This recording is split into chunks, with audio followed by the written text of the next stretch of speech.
MA semester 4 paper 17 ભાષા વિજ્ઞાન એના ટૂંકા પ્રશ્ન.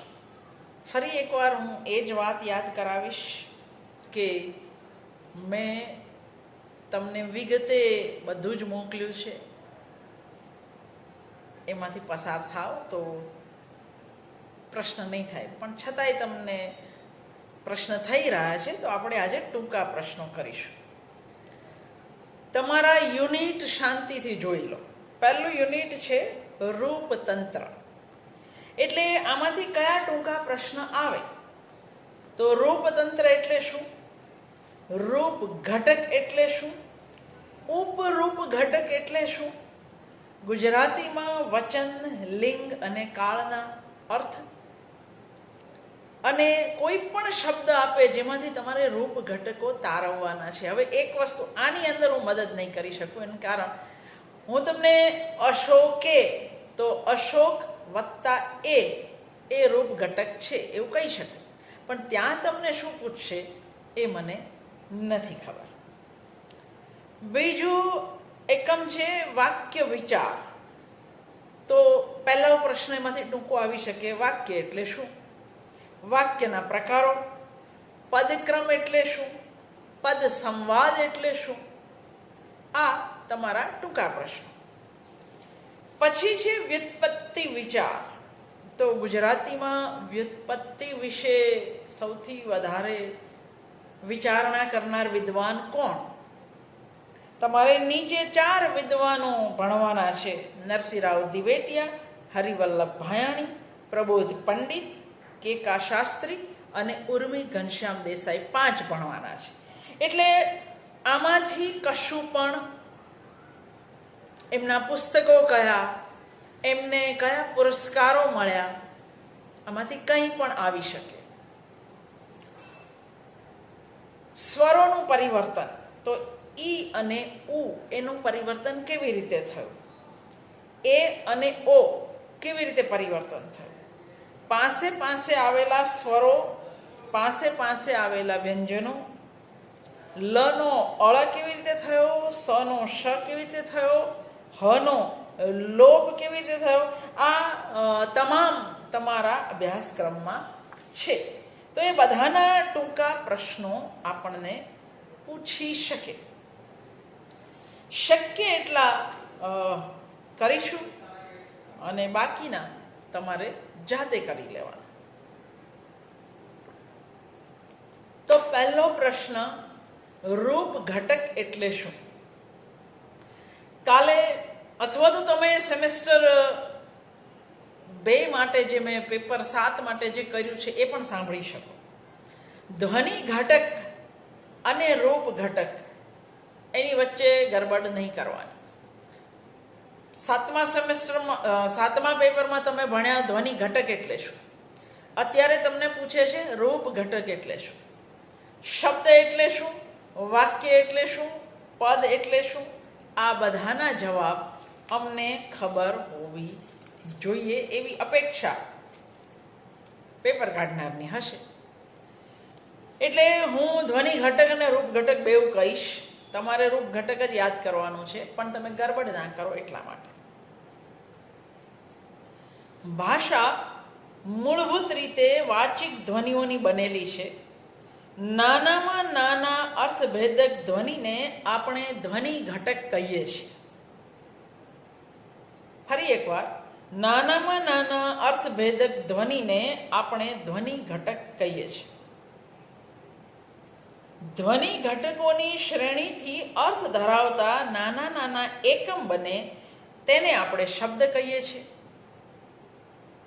અર્થ ધરાવતા નાનામાં નાના એકમને ભાષા વિજ્ઞાનમાં રૂપ ઘટક એટલે કે મોર્ફીમ, MORPHEME મોર્ફીમ કહેવામાં આવે છે. જો નાનામાં નાનો અર્થભેદક ધ્વનિ તો ધ્વનિ ઘટક, પણ અર્થ ધરાવતા નાનામાં નાના એકમ તો રૂપ ઘટક. એટલે દાખલા તરીકે આપણે દાખલા સાથે જ સમજીએ. ધારો કે હું 3 શબ્દ તમને આપું છું: કિશોરે, આજે, આપ્યું. આ ત્રણેય શબ્દોને જો તમે ધ્યાનથી જોશો તો અહીં કિશોર વત્તા એ, આજ વત્તા એ, આજે, કિશોરે, આપ વત્તા ય વત્તા ઉ બરાબર આપ્યું. હવે અહીં કિશોર શબ્દને તો અર્થ છે, પણ એને પણ અર્થ છે, કેમ કે એના કારણે કિશોર આપવાની ક્રિયા કરનાર કર્તા છે એવું સૂચવાય છે. એટલે એ એક કર્તૃત્વવાચક છે. આજે જે એ છે એ અધિકરણવાચક છે, અને આપ્યુંમાં જે ય વત્તા ઉ છે એ ય છે એ ભૂતકાળ દર્શાવે છે. તો કોઈક જગ્યાએ કર્તા દર્શાવે છે, કોઈ જગ્યાએ વિભક્તિ પ્રત્યય, કોઈ જગ્યાએ એ ભૂતકાળ દર્શાવે છે. તો અર્થ ધરાવતા આવા જે નાનામાં નાના એકમો આપણે જે જુદા પાડી શકીએ એને ભાષા વિજ્ઞાનમાં રૂપ ઘટક કહેવામાં આવે. તમારે માત્ર આટલું નથી લખવાનું કે નાનામાં નાના અર્થ ધરાવતા એકમને આપણે રૂપ ઘટક કહીએ છીએ. તમારે અર્થ દ્રષ્ટાંત સાથે સમજાવવાનો છે. એ તમે કિશોરે કો, અશોકે કો, રામે કો, પણ એ દરેક જગ્યાએ એને અર્થ છે. નાનપણ, તો નાન અને પણ બે રૂપ ઘટક છે. અજાણ, તો અ અને જાણ એ રૂપ ઘટક છે, કારણ કે અને અહીં એક અર્થ છે. પીળો, તો અહીં ઓ, કેમ કે એ પુલ્લિંગ દર્શાવે છે. તો આ તમને પીળો રંગ કેવો, તો એના સાથે એ જે ઓ આવ્યો એણે પુલ્લિંગ બતાવ્યો. શબ્દ અને રૂપ ઘટક વચ્ચે પાતળી ભેદક રેખા છે. શબ્દ એટલે ભાષાનો એવો લઘુત્તમ એકમ જે સ્વતંત્ર એકલો પ્રયોજી શકાય. વાક્યના શબ્દોની વચ્ચે એને વિશિષ્ટ અર્થ વત્તા આપતા અન્ય શબ્દો ઉમેરી શકાય. પણ રૂપ ઘટકમાં એવું નથી હોતું. રૂપ ઘટકની વચ્ચે આ પ્રકારે કોઈ શબ્દ ઉમેરી શકાતો નથી. એટલે કે અશોકે, હવે આ બે રૂપ ઘટક વચ્ચે તમે કશું ઉમેરી શકતા નથી. જેમ બે શબ્દો વચ્ચે ઉમેરી શકો છો, એમ બે રૂપ ઘટક વચ્ચે તમે કશું ઉમેરી શકતા નથી. તો શબ્દ અને રૂપ ઘટક વચ્ચેનો આ તાત્વિક ભેદ છે. હા, રૂપ ઘટક કેટલા પ્રકારના હોય એવું પણ પૂછે. તો રૂપ ઘટકના ઘણા બધા પ્રકાર છે. કેટલાક રૂપ ઘટક છૂટા આવી શકે. દાખલા તરીકે કિશોર, આજ, આપ કેટલાક છૂટા ન આવી શકે. દાખલા તરીકે પણ, ઈ, એ, એને પોતાનો કોઈ અર્થ નથી, પણ કિશોરને પોતાનો અર્થ છે.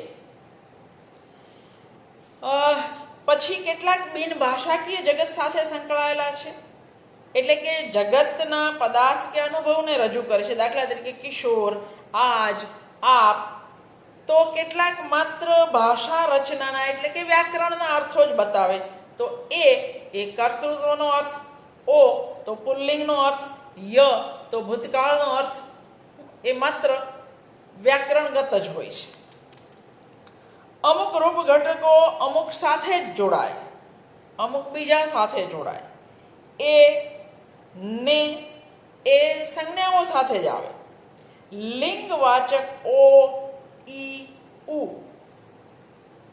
પીળો, નારી, કૂતરું, તો એ સંજ્ઞા વિશેષણ કૃદંત સાથે આવે. એટલે રૂપ ઘટકોનું એક આખું વ્યવસ્થા તંત્ર છે. એટલે હવે પ્રશ્ન, રૂપશાસ્ત્ર એટલે શું? આવો ટૂંકો પ્રશ્ન. રૂપશાસ્ત્ર એટલે કોઈ એક ભાષાના રૂપો અને રૂપ ઘટકો શોધી કાઢવા ઉપયોગમાં લેવાતી પ્રયુક્તિઓનો અભ્યાસ. ફરી એકવાર, રૂપશાસ્ત્ર એટલે કોઈ એક ભાષાના રૂપો અને રૂપ ઘટકો શોધી કાઢવા ઉપયોગમાં લેવાતી પ્રયુક્તિઓનો અભ્યાસ, એને રૂપશાસ્ત્ર કહેવામાં આવે છે.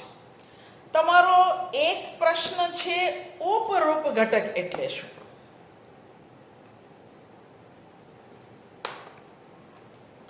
તો ઉપરૂપ ઘટક એટલે શું, આ સમજાવવા માટે અંગ્રેજી અક્ષરોની મદદ લેવી પડશે.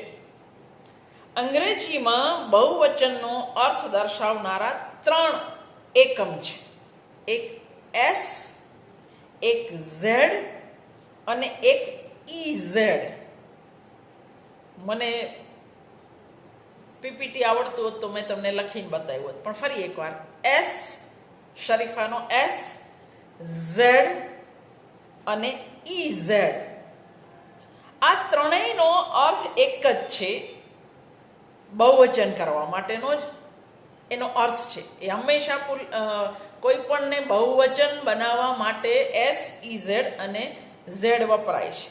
પણ એમના ઉપયોગનું ક્ષેત્ર એવી રીતે વહેંચાયેલું છે કે જે તે પરિસ્થિતિમાં આ ત્રણમાંનો કોઈ એક જ એકમ આવી શકે અને બાકીના 2 એકમ ન જ આવી શકે. એટલે કે એમના ઉપયોગના ક્ષેત્ર એકબીજાના નિષેધક છે. એકના ઉપયોગના ક્ષેત્રમાં બીજો કદી ન આવે. આથી આ ત્રણેય એકમો એક રૂપ ઘટકના 3 ઉપરૂપ ઘટક બને. દાખલા તરીકે, બર્ડ, પક્ષી. તો પક્ષીઓ, બર્ડ ને એસ લાગશે, પણ બોલાશે શું? બર્ડ્સ. તમે ક્યારેય બર્ડ્સ નથી બોલતા, તમે બર્ડ્સ બોલો છો, તો ઉચ્ચારણમાં પેલો ઝેડ છે. પણ ટોયઝ, TOYS, ટોયઝ, અહીં તમે એસ બોલો છો, એટલે એસ, ઝેડ. અને શૂઝ, SHOES, તો શૂઝ, ત્યાં આગળ પણ રોઝ, ROSE, રોઝીઝ, લગાડશો ES પણ બોલશો EZ. એટલે હકીકતે તો એસ અને ES જ લાગે છે બધે, પણ જ્યારે બોલીએ છીએ ત્યારે એસ, ઝેડ અને EZ બોલાય છે. Rose, રોઝીઝ, EZ. ટોયઝ, એસ, પણ બર્ડ્સ, ઝેડ. તો એસ, ઝેડ અને ઈઝેડ આ ત્રણેયના અર્થ અને કાર્ય એક જ છે, બહુવચન કરવા. પણ એની અભિવ્યક્તિ જુદી જુદી ધ્વનિ શ્રેણીમાં થાય છે. ધ્વનિ એટલે કાને જે સંભળાય છે એ ક્યારેક એસ સંભળાય છે, ક્યારેક ઝેડ અને ક્યારેક ઈઝેડ. એટલે આવા ઘટકને ઉપરૂપ ઘટક કહેવાય. આ અંગ્રેજી ઉદાહરણ સાથે આપણે યાદ રાખીએ છીએ. એનો અર્થ એવો નથી કે ગુજરાતીમાં એ ન જ આપી શકાય.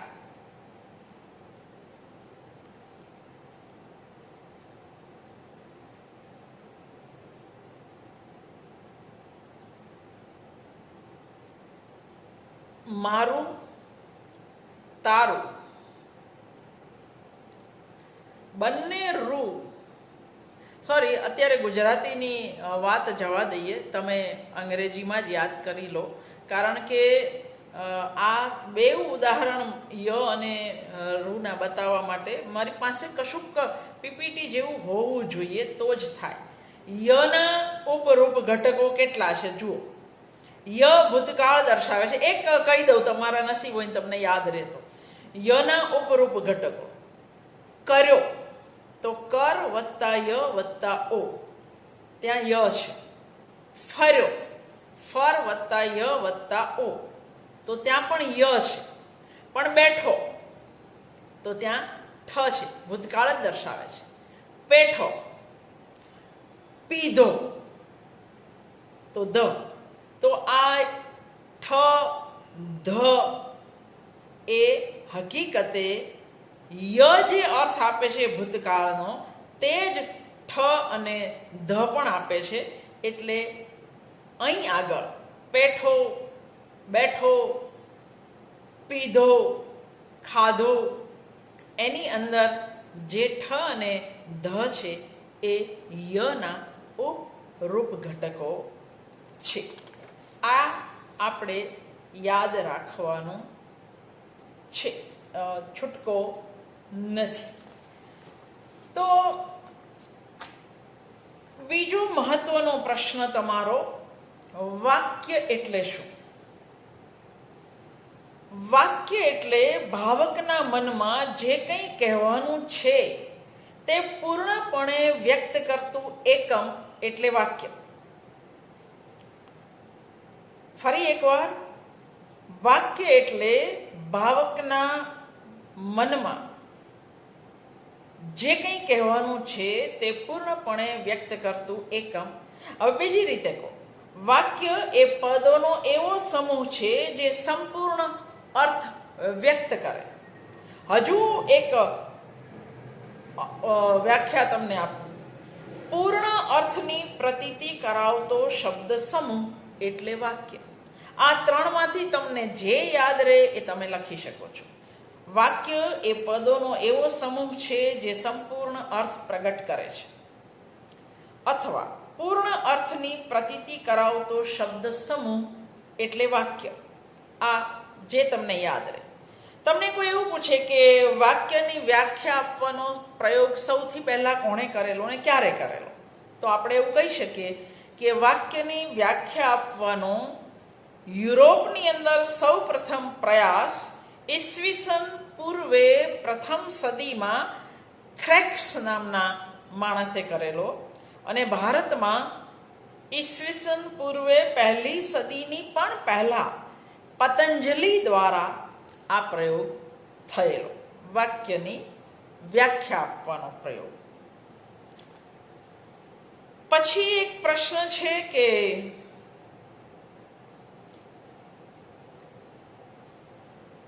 વાક્યમાં વપરાયેલો પદ કોને કહેવાય?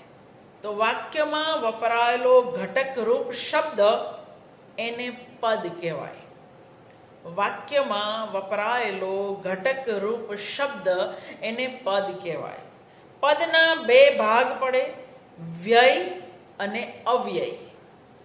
તો જેના રૂપમાં લિંગ વચન વિભક્તિને કારણે ફેરફાર થાય તે વ્યય, અને ન ફેરફાર થાય લિંગ વચન વિભક્તિને લીધે જેના પદમાં ફેરફાર ન થાય તે અવ્યય. એની અંદર ફેરફાર થતા નથી. તો નામ અને ક્રિયાપદ એ બંને વ્યય પદ છે, પણ ક્રિયા વિશેષણ નામયોગી કેવળ પ્રયોગી એ અવ્યય પદ છે. હવેના ટૂંકા પ્રશ્નો જે તમારા છે એ થોડાક વધારે કસોટી કરે એવા છે. દાખલા તરીકે,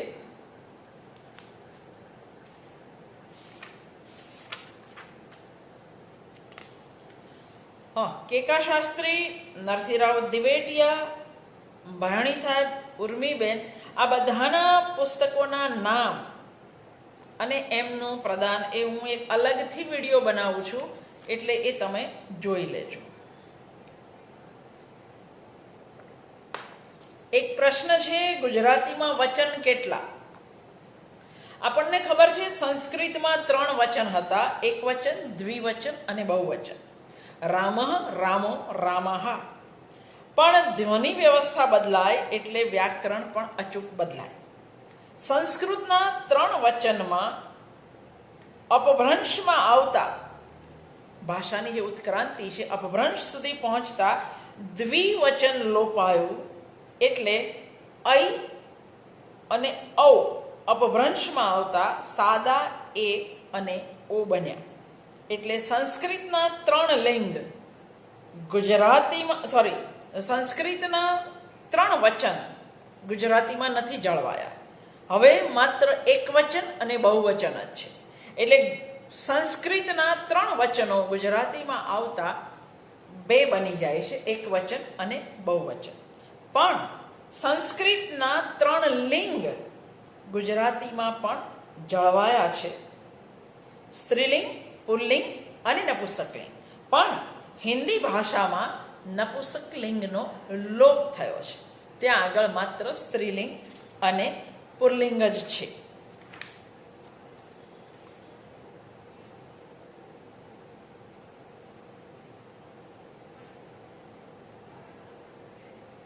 હવે એક મહત્વનો પ્રશ્ન જે તમને વાક્ય વિજ્ઞાનમાં 4-5 પ્રશ્નો પૂછે છે.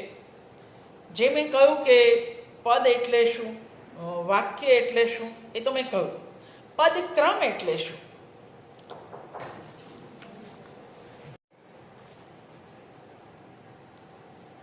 પદક્રમ વાક્ય રચનામાં એક મહત્વનું તત્વ તે પદોનો ક્રમ કે પદ વિન્યાસ છે. સામાન્ય રીતે કેટલીક ભાષાઓમાં પદક્રમ મુક્ત, તો કેટલીક ભાષાઓમાં એ બદ્ધ એટલે કે ફ્રી અથવા ફિક્સ્ડ હોય. દાખલા તરીકે સંસ્કૃત, ગ્રીક, લેટિનમાં અને ઇવન ગુજરાતીમાં પદક્રમ મુક્ત છે, પણ ચીની, અંગ્રેજી, ફ્રેન્ચ, જર્મનમાં એ મુક્ત નથી. પદક્રમ તમે જુઓ, હું તમને કહું, દાખલા તરીકે ગુજરાતી ભાષાની વાત કરીએ તો રામે રાવણને માર્યો. આ જ વાક્યને તમે આમ કરી દો, રાવણને રામે માર્યો, અર્થ એકનો એક જ રહેશે. પદક્રમ બદલા, સ્થાન ફેર કર્યો તમે, પણ અર્થબોધમાં કોઈ ફેરફાર થયો નહીં. એટલે આ મુક્ત પદક્રમ છે. પણ એ જ વાક્ય અંગ્રેજીમાં કરો, રામ કિલ્ડ રાવણ, રાવણ કિલ્ડ રામ, તો અર્થબોધ બદલાઈ જાય છે, કારણ કે એ ફિક્સ પદક્રમ ધરાવતી ભાષા છે એટલા માટે.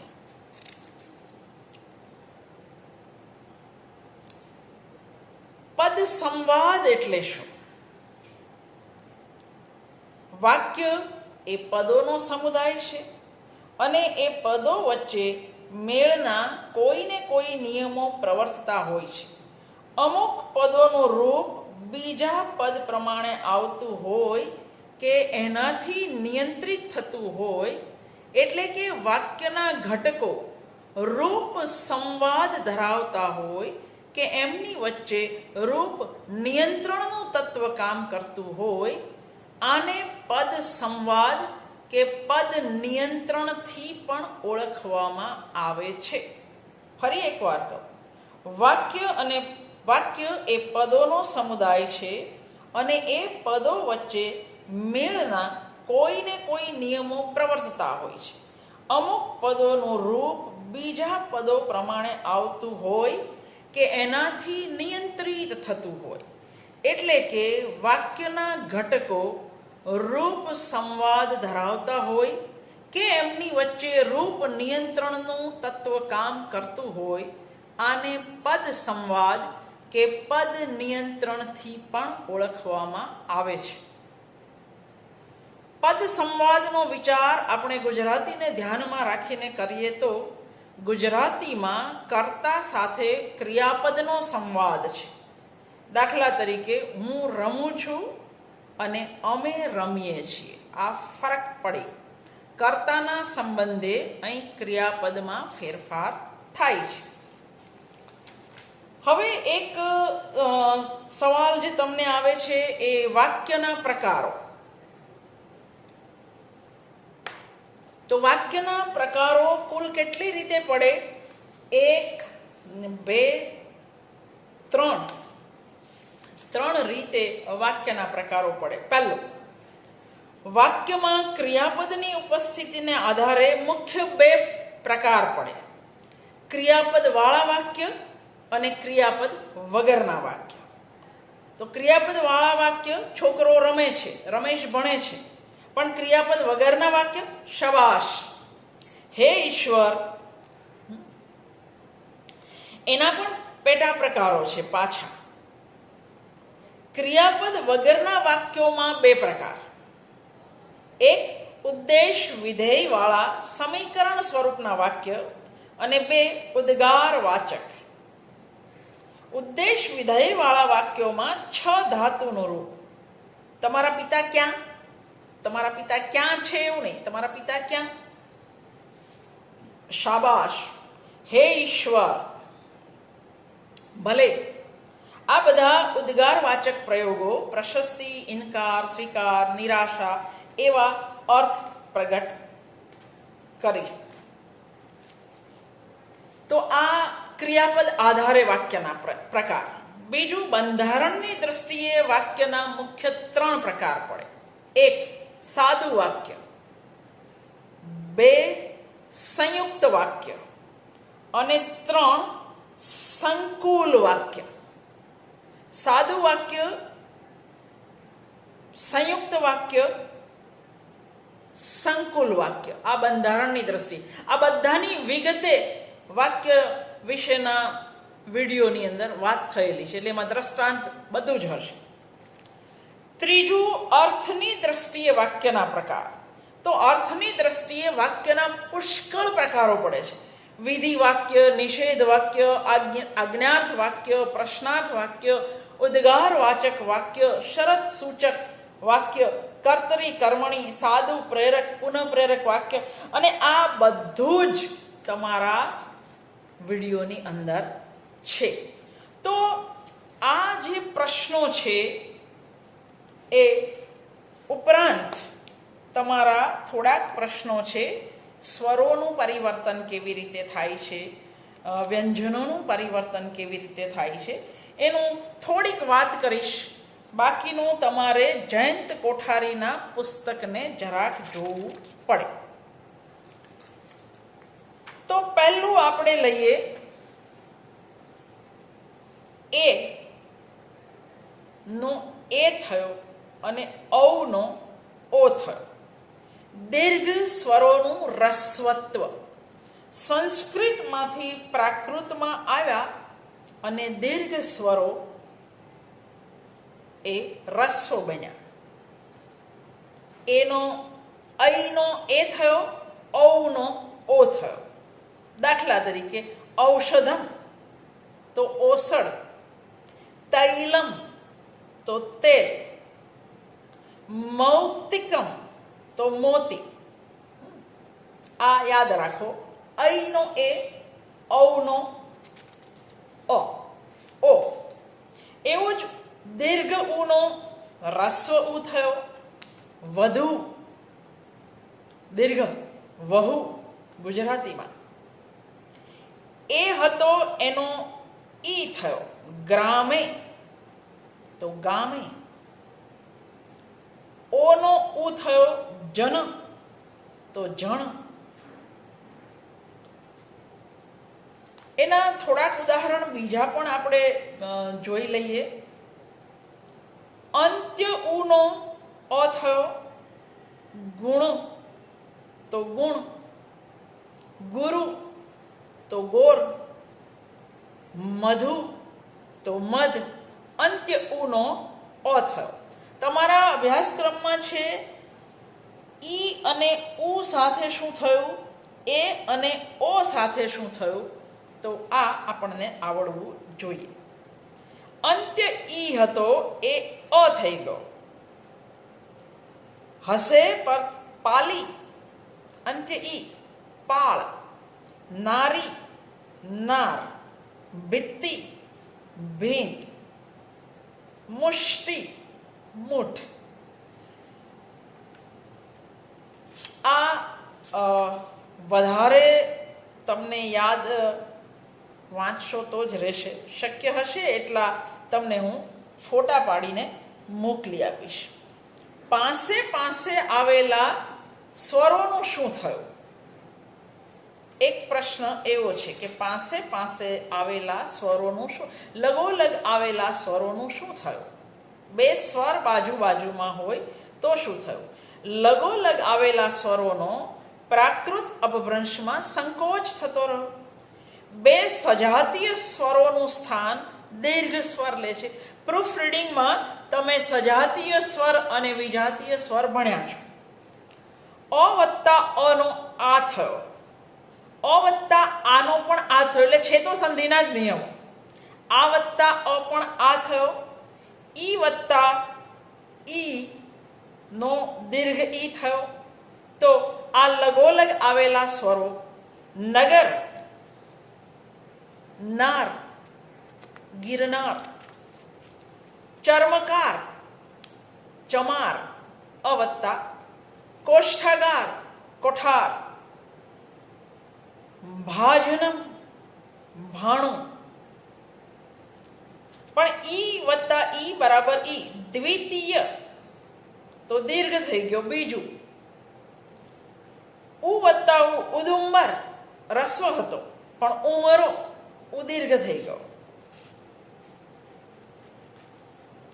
લગોલગ આવેલા સ્વરોનું કેટલીક વાર સરળીકરણ પણ થયું છે. દાખલા તરીકે ઈ અ, વાણિજ્યિક તો વાણિયો,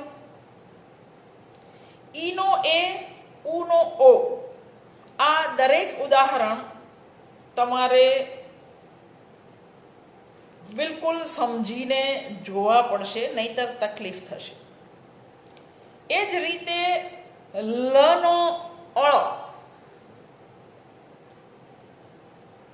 પાના નંબર જયંત કોઠારીમાં 137 છે, જો તમારે ધ્યાનથી જોવું હોય તો.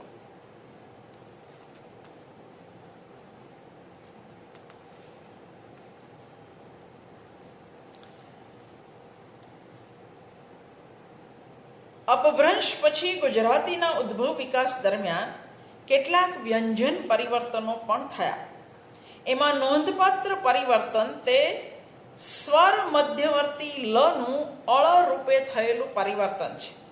આ પરિવર્તન ચોક્કસ કયા સમયે થયું તે કહી શકાતું નથી, પણ ગુજરાતીના વિકાસ દરમિયાન એ પરિવર્તન થયું છે એ નિશ્ચિત છે. હવે જુઓ, લનો અળ, ગલતી, ગળે, જ્વાલા, જાળ, બલહ, બળ, ગાલી, ગાળ, નાલિકેરમ, નાળિયેર.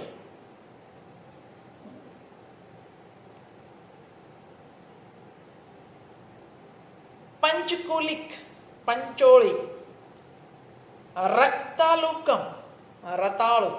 તો બધા જ લ એ અળ થાય છે એ જોઈ શકાય છે. હનો લોપ એવો એક પ્રશ્ન છે. ગુજરાતીના વિકાસ દરમિયાન કેટલાક શબ્દોમાં હનો લોપ થયો. દાખલા તરીકે દ્વાદશ, બારહ, 12, આભીર, આહિર, આયર, પિતૃગૃહમ, પીહર, પિયર, યુથિકા, જુહી, જુઈ, પટહ, પડહુ, પરદો. તો આ હનો લોપ કેવી રીતે થયો તે. આ જ રીતે સંયુક્ત વ્યંજનોનું સરળીકરણ, પૂર્વ સ્વરોનું દીર્ઘત્વ ક્યારેક કોઈ પીપીટી બનાવનાર મળશે તો કરીશું.